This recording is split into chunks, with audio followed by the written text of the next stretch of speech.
Hello everyone and welcome back to Brotato, the arena wave-based action roguelite autocaster, whichever one of those you want to classify it as, or all of the above. But yeah, I've been having a ton of fun with this game. I hope you're enjoying the journey along with me. This is going to be our Danger 2 clear, and I've decided to try and accelerate the upload schedule to get to the Danger 5 runs a little faster. I think the Danger 5 runs are just a little more satisfying to watch, maybe a little more interesting for viewers as well. And I think there's just there's just a little more to them, and obviously they come at a point where I've kind of got a better grasp of the game, so it's a little easier to explain what's happening. Yeah, so yeah, let's just get into this, I guess. So the character that we cleared Danger 2 with was the Explorer. The Explorer is a very unique potato. It kind of manipulates the arena. So for this character, more trees spawn. So just more trees in general. And you start with a lumberjack shirt, which says that all trees die in one hit, basically. And then also you get increased speed by 10%, increased pickup range by 50%.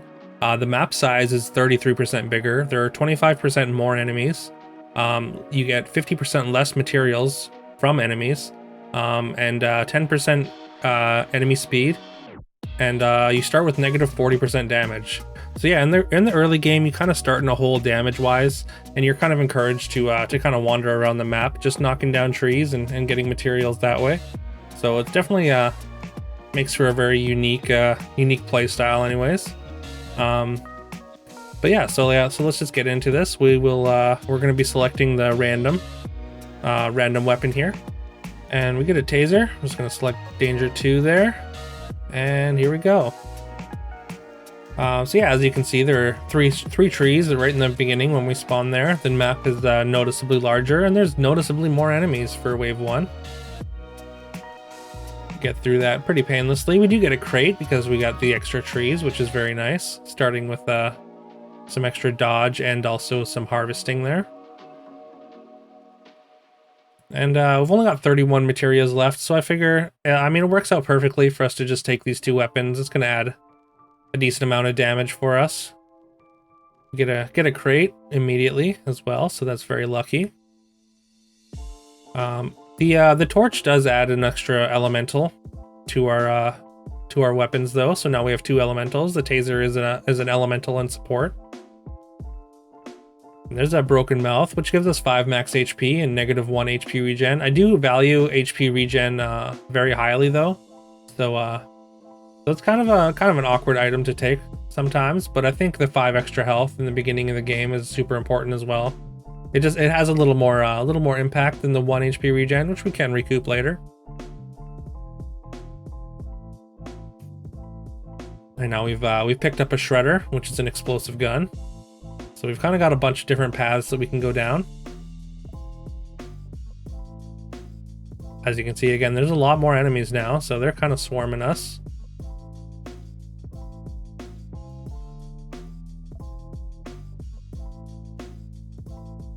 Take some extra range to keep some distance between us and the enemies there. We'll take a campfire. It's going to give us some elemental damage as well as some HP regen.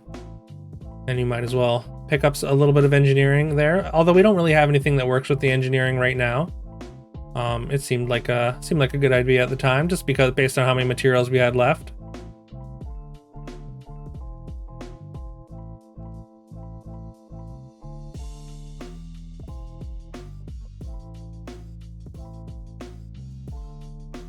All right, we handled that wave relatively easily, and we get a scared sausage, which is a very good elemental item. It says whenever you hit something with one of your attacks, it has a 25% chance to be set on fire, and that when it gets set on fire, that damage does scale with your elemental damage, which is nice. As we've got a couple of extra elemental damage from having elemental weapons, which we've got 3 of them right now. And this was my first run with the Explorer, so right now I'm just checking the Explorer and confirming what it does. I think the first time I read it, I thought it said less enemies, so I was a little confused as to why I was getting swarmed so badly. So I was just reconfirming that, or checking that to see if I read that right, which I probably did not. And yeah, what's really nice about this is like as long as we can get out of the enemy swarms, again, we can just go. If we can get away and just knock down some trees, it provides some pretty good sustain in itself. And there's another taser which we are going to take, and at this point, I still didn't know that I could combine weapons, which is a little bit awkward. But by my Danger 2 clear, I still didn't know that part of the game. A little bit embarrassing, but I promise I know that now. I should have that by the time I post my by my Danger 3 clear, I should have learned that, I think. But we dropped down to 1 there and almost lose our run, but managed to get free of the horde and pick up or knock down a couple trees and get ourselves back to full health.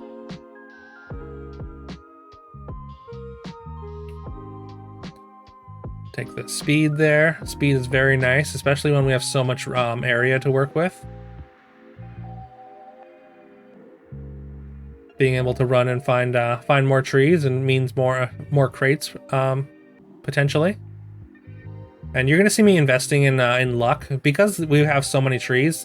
The chances of finding crates is increased by your luck stat.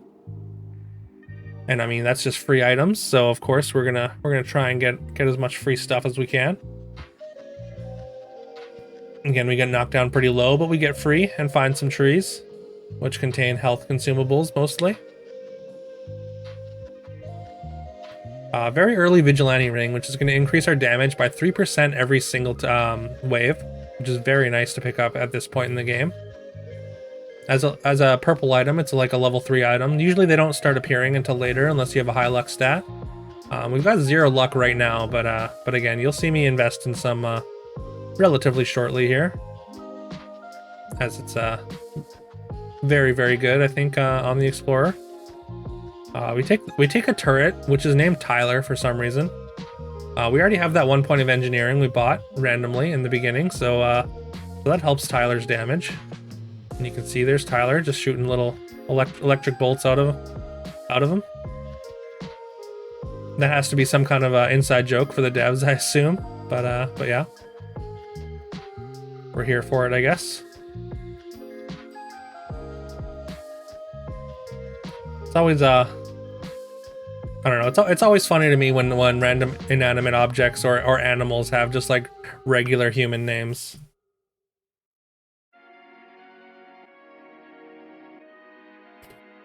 Take a recycling machine here. We're gonna skip the melee damage because we are mostly elemental right now. We do have shredders which scale on range damage, but we're not necessarily going for the explosive build.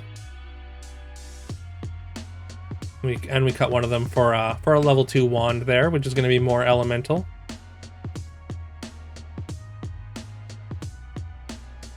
All right, and we're on wave 9 now, and wave 9 is always a horde wave like this.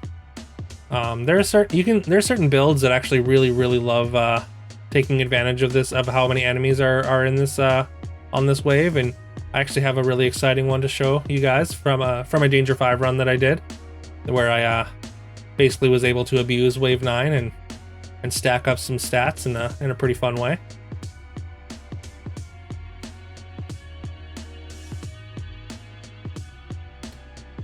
And while we are getting swarmed, we're still knocking down enough trees and getting enough health consumables to be able to keep up there. We're not going to take any of the standing still items. Unfortunately, that's just not going to be conducive to staying alive. Take some health item there. It's going to lower our melee and range damage, but we're not too concerned with that. It gives us HP and HP regen. And we pick up a higher level taser. And we just upgraded from one of our tasers to a pistol, which is in hindsight not correct, but at the time I thought, you know, higher level probably better. But I'm pretty sure a taser and just having more elemental bonus was better at that time.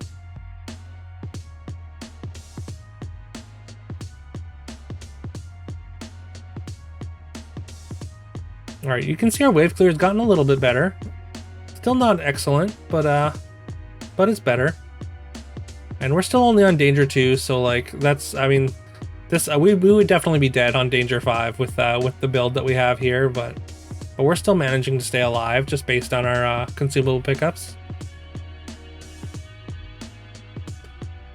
And we've got this Tyler turret, so we're going to take that engineering item. Taking the Ugly Tooth is nice. Every attack that we hit an enemy with is going to take away some of their speed, which is very nice.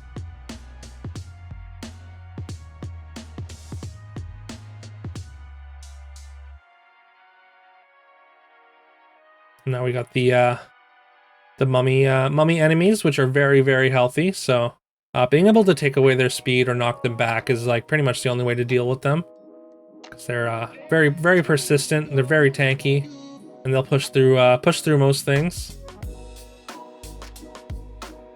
And they do a lot of damage once they get up close to you.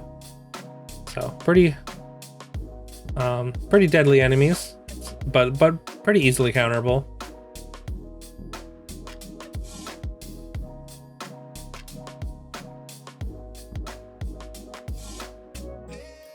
Take the metal, it's got a lot of stats on it. And the only thing you lose is crit chance, so I'm a big fan of that item. Because crit chance, like, there are some builds that really, really want crit chance, but in general, you don't really need it. And then we want to take this screwdriver level 3, which is going to place a mine, which is going to be very good for explosive. We've already taken out dynamite, which is going to increase the size of explosions, or increases the damage of explosions. And we did have a shredder, but we got rid of the shredder, so but it's also going to scale off of engineering. The mine is going to deal damage equal to our engineering, and we've taken some engineering now. We've got 8, I believe.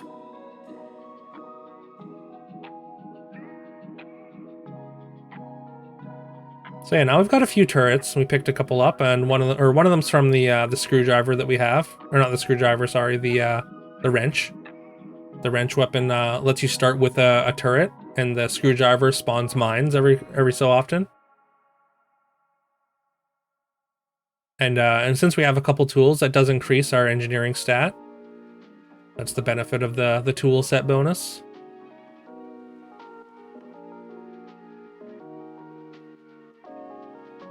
So our build is like pretty all over the place right now. We've got some elemental, we've got some explosion, we've got some engineering. Hopefully we'll be able to focus it up a little bit as we move closer to wave 20 here. All right, and there's a rocket launcher, which is level 3, so we are gonna take it. We're just deciding what to get out of here. It'll be one of the level 2 items. We're gonna get rid of the taser because the sword has the heavy subtype, which has been changed recently in a recent patch that came out for Brotato. It now has the medieval and blade instead of heavy and blade. But as of this recording, it has heavy, which means it's going to give us 5% extra damage in conjunction with the other heavy weapon, the rocket launcher.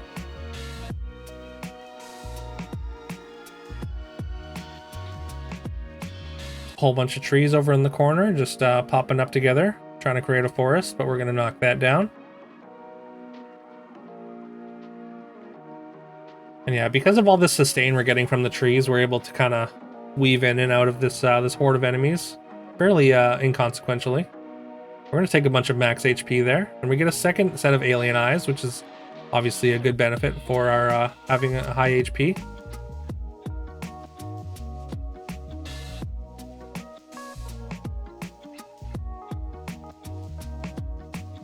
Sorry, I guess I should say the alien eyes do scale with your max HP, so that's why they're good, or why having HP with alien eyes is a good combination.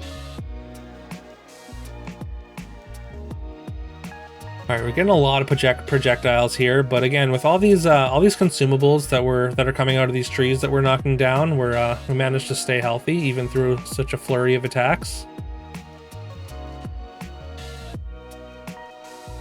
Things get a little hectic, but we come out unscathed on the other side.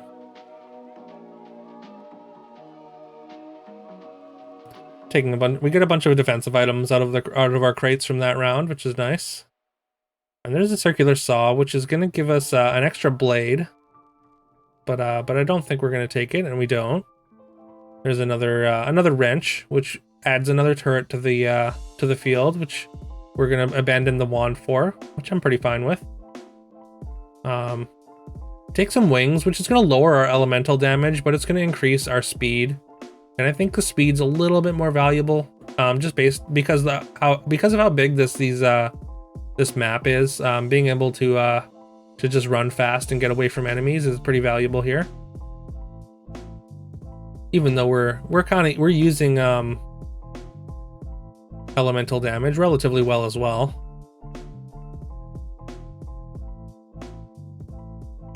But I think being able to run to other trees and get more consumables is probably a little bit more valuable. It's a bit of a trade-off, but right, we're getting a lot of projectiles again. But again, we're just running to trees, knocking them down, and taking the consumables inside them, and that's going to keep us healthy enough to keep going. And we got a third scared sausage. And there's a handcuffs, which is going to give us elemental, melee, and range damage, but it does lock our max HP where it is, so we're not going to take that. And yeah, now we get the fourth scared sausage. Each one gives 25%. I believe that means that it should be 100% per attack. I'm not entirely sure how that works necessarily. We're going to pick up another screwdriver, so we're making use of our engineering now. With getting even more mines, which is nice.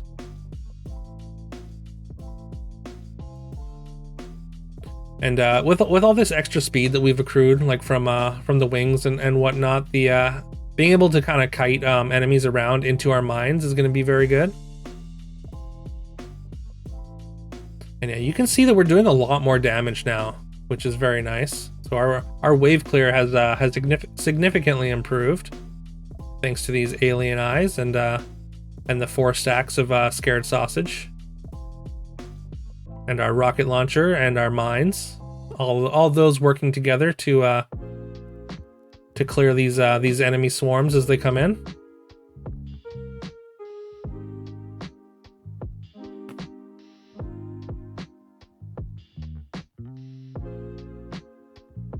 Don't need melee damage, so we're not going to worry about that. That's going to give us extra damage based on our speed, and we've got some reasonable speed already, so that's a pretty good pickup for us. And I believe the extra percentage damage is going to affect our turret damage as well, or it might be just be engineering that does that.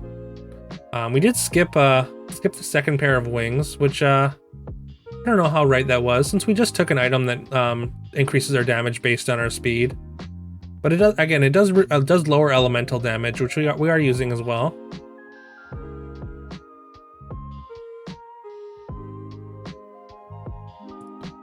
But yeah, at this point, we're just trying to play keep away from enemies. Stay alive as long as possible. We're not doing tons and tons of damage. Our wave clear is it was good last wave, but now it's not looking so hot. Although these turrets are doing a good job of softening up enemies before they get to us. We'll take a medical turret, which is fantastic. That's going to keep us even healthier, as long as we can stay close to it anyways. Take a couple baby elephants, which are gonna they scale on luck, so we have 40 luck, which is not bad. So I think it's gonna hopefully all these little sources of damage from our turrets and our alien eyes and our scared sausage are all gonna add up.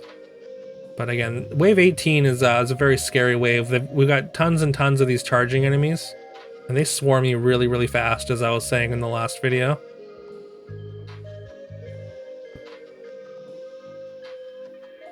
But it looks like we're able to clear them out relatively quick and actually create some space for ourselves. Having extra speed and extra map size helps a lot, and kind of being able to find our way away from them. There's an eye surgery, which is another good piece for the scared sausage.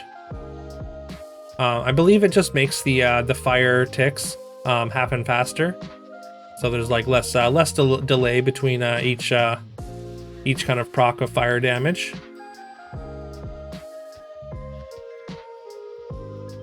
Alright, we take a Rip and Tear, which is not that good for our build. It scales on melee damage, and we don't have any melee damage really, so we've actually been taking a lot of negative melee damage, so I don't know about that pickup, but it is going to add a little bit more chip damage. Basically, every time there's a chance every time you kill an enemy that it'll explode and do a little bit of damage around it. So again, we're kind of just nickel and diming our enemies down here, and just using these trees to stay alive. It's definitely not the most efficient build ever, but it is working, and on Danger 2 at least. Again, we just gotta play a waiting game and play keep away, and we still win the runs. So take a little bit more elemental damage, and we take that second pair of wings now. We're definitely happy to take more speed, and now we're on the boss, wave 20. I don't think we have any shot of killing the boss here. As you can see, the health bar is barely moving. We're not doing a ton of damage. Most of that damage is coming from the burning of the scared sausage damage. So once I realize that I'm not really not able to take it down with damage, I'm kind of just running away and just trying to avoid, not really trying super hard to deal damage to the boss. I was sticking close to it there, but again, kind of realized that it's a little bit fruitless, so now it's more the game of trying to keep away from it and just survive the wave. Kind of forced to stand still with this phase of the boss, as it just shoots circles around you, and yeah, there we go. We outweighted the boss and managed to get our clear high enough for the rest of the enemies to not be too much of a problem, and we win Danger 3. So there we have it. Bit of a messy build, but yeah, it got there on Danger 2 anyways. So yeah, if you've been enjoying this, please leave a like and subscribe if you haven't already. I really appreciate it. It really helps the channel out. For those of you that are here for Storybook Brawl, once again, once I get to 500 subscribers, I'll be doing a giveaway. I've still got several codes to give out. And yeah, I mean, I know we don't really know what's happening with Storybook Brawl, but yeah, I mean, I'm still holding out hope that that something happens and we get to continue playing the game, because I do still enjoy it, and I still I still want to play it, but and yeah, that's why I'm still going to be releasing Storybook Brawl content until we know for sure whether it's going to die or not. But yeah, again, so sorry for that bleak little note at the end there. I hope you all have a great rest of your day, and I will see you tomorrow.